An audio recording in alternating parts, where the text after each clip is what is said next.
Hey everyone. So this is about where we had left off on our last video where we just did the setup. In this video, we need to create the models and therefore the tables associated with SQL using sequelize. So let's get into this models folder and let's create a new file. And the first thing we're going to focus on is going to be our user.js file. So our user table. All right. So while we're here, why not? Let's just go ahead and create our post.js, and let's also create the profile.js file too, just to get it out the way so we don't have to worry about it later. All right, let's get back into user. And this will seem pretty straightforward, with one major difference is that our user is going to need to create many of the posts. So user has many posts, and the user will have one profile associated with it. So to get it started, let's get module.exports just like regular, sequelize and data types just like before. Let's open up this arrow function. And so we have to create the user. So user equals sequelize.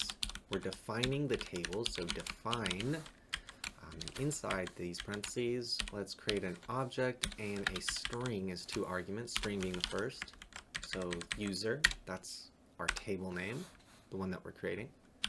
And we have to say what kind of data is it expecting. I'm expecting username. Let's open up an object because I need to give it a type of data types dot string, which we could have done without opening the object, but I also want to make sure no empty values are sent. So I'm going to say allow null is false. All right. So, and this just looks like our basic table, right? So let's finish it off with a return user, but that's not quite the end because we have to build those associations in here, and we'll also have to do it for the tables we're relating to as well. So let's say user dot associate, and we're going to open this up with models as an argument, this arrow function. Let's get on new line. All right, so I have to say user has many. We're going to do our posts first. A user will have many models.post. And we could leave it like this, but I also want to open up this object, and I'm going to add on delete. Make sure this is camel cased, so capital delete, D for delete. All right, and make that cascade. What that means is anytime I delete the user, it'll delete all the posts that is associated with it. So let's, this is close enough, so let's just copy and then paste that down here. Let's change this to post, and we'll make sure that it's not hasMany anymore, it's hasOne, obviously. Still on delete is cascade. This is good. All right. So now that's out the way, let's get into our profile. And then just like before, just pretty much all our other tables starts off with module.exports, sequelize, and data types, right? Open up the arrow function outside of the parentheses, right? So we create profile with const profile, and we're going to use sequelize to define this. So let's open up parentheses. And in the parentheses, we need two arguments, right? So the name of our table, first one is profile, that's the one we're on right now. And then inside the object, we need to tell it what kind of data it'll be receiving. So in this case, I'm going to be saying a name. And then let's open up an object because I have to give it a type of data types.string, which pretty used to that. But I also want to make sure no empty values are sent. So I'm going to say allow null and set that to false. All right. Still some associations I need to set up, but first let's just return profile just to get our basic table out the way, and now we can get our association started.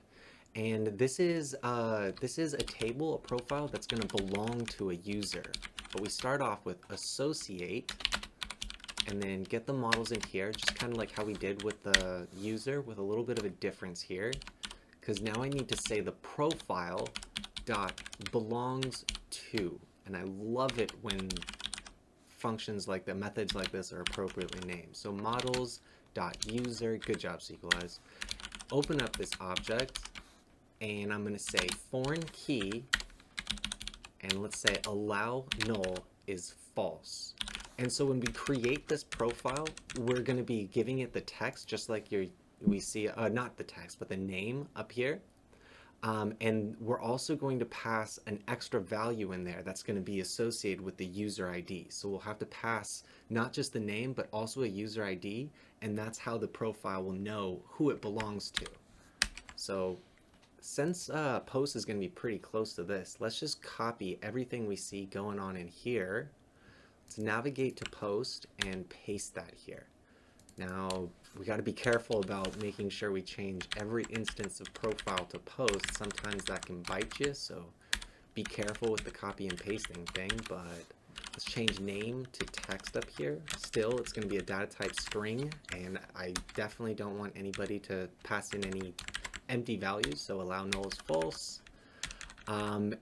Here, belongs to, same thing going on, and change this to post as well. So pretty clear copy and paste job. They're similar enough.